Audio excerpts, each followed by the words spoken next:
ঠিক নামানোর আগে একটু ধনেপাতা দিয়ে নামিয়ে নিয়েছি। আর খুবই হালকা, পুরো রেসিপিটাই তোমরা দেখলে বুঝতে পারবে। আমি খুব ঘরোয়া পদ্ধতিতে একটা ডিমের ঝোল বানালাম। তো কীভাবে ডিমের ঝোলটা বানালাম সবটাই শেয়ার করেছি। আমার চ্যানেলের পাশে থেকো, লাইক করো, কমেন্ট করো, শেয়ার করো, সাবস্ক্রাইব করো। দেখো এইভাবে তোমরা রান্না করে বানিয়ে খাও, এই হজমেরও সমস্যা হবে না, আর ভালো লাগবে। চলো ঝটপট বানিয়ে নাও। একদম হালকা ফুলকা ঘরোয়া পদ্ধতিতে ডিমের ডালনা তোমাদের সাথে শেয়ার করছি। আলুগুলোকে আমি একটু করে ভেজে লাল হলুদ দিয়ে তুলে নেবো। এখানে ডিম ভালো করে সেদ্ধ করে নিয়েছি। নুন হলুদ মাখিয়ে ডিমের চারদিকে গোটা গাজর কেটে দিয়ে ডিমটাকে ভালো করে ভেজে তুলে নেবো। দেখো আলুগুলোকে খুব লাল করে ভেজে নিয়েছি।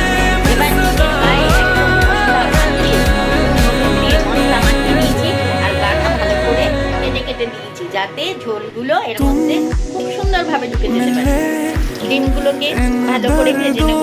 তেলের মধ্যে গোটা জিরে, তেজপাতা আর অল্প চিনি দিয়েছি। এইবারে পেঁয়াজ আর রসুন দিয়ে দেবো। তেলের মধ্যে পেঁয়াজ রসুন দিয়ে দিয়েছি। এবার রসুন পেঁয়াজটাকে খুব ভালো করে ভেজে নেব। দেখো কষকষা করে তেল দিয়ে রান্না করলেই যে সবসময় রান্না ভালো হবে তা না। আমি খুব অল্প তেলে এই ডিমের ডালনাটা করবো, যাতে শরীর খারাপ না হয়, রাতেও তোমরা খেতে পারবে।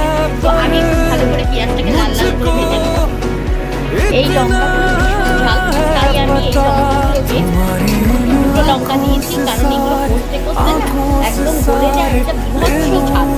তো দেখো পেঁয়াজটা আমি আরও ভাজা ভাজা করব। এইবার পেঁয়াজের মধ্যে আমি টমেটো দেব।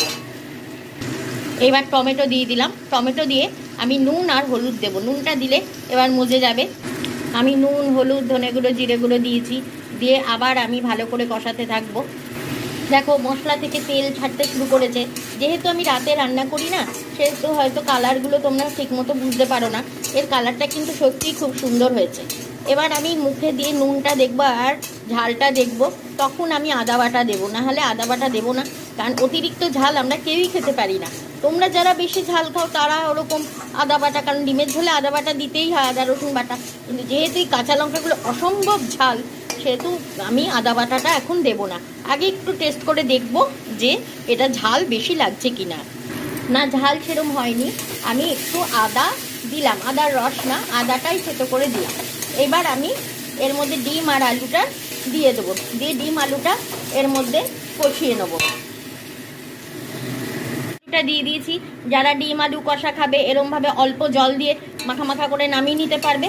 আর আমি যেহেতু ঝোল খাবো, তাই আমি এর মধ্যে জল দিয়ে ঝোলটা করে নেবো। আমি বারবারই বলি আমার বাড়িতে একটু ঝোল বেশি লাগে, আমার কর্তার একটু ঝোল লাগে, তো আমার সব জিনিসই একটু ঝোল ঝোল হয়। তো চলো এটা জল দিয়ে এবার নামিয়ে নিয়ে তোমাদেরকে দেখাচ্ছি।